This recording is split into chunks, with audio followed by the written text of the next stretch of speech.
ప్రభువైన యేసుక్రీస్తు నామంలో మీ అందరికీ వందనాలు.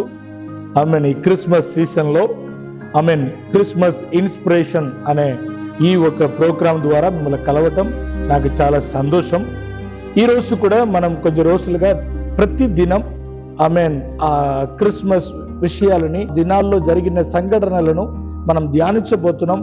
ప్రభు ప్రతి దినం మీతో మాట్లాడి ప్రత్యేకమైన రీతిలో మిమ్మల్ని దర్శించబోతున్నాడు. దేవుని నామానికి మహిమ కలుగును గాక. ఆమేన్. లూకా సువార్త 2వ అధ్యాయం 10వ వచనంలో ఇలాగ దేవదూతన్ కాపరులను చూసి చెప్తున్నాడు, మీరు భయపడపాకండి. దేవుని నామానికి మహిమ కలుగును గాక.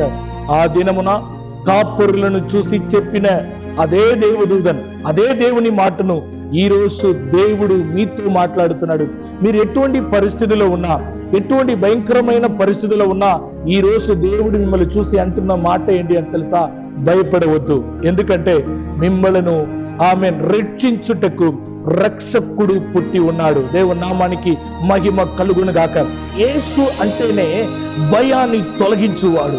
దేవుని నామానికి మహిమ కలుగును గాక. ఈ దినమున దేవుని సేవకుడుగా మీ జీవితంలో నేను ప్రకటిస్తున్నాను.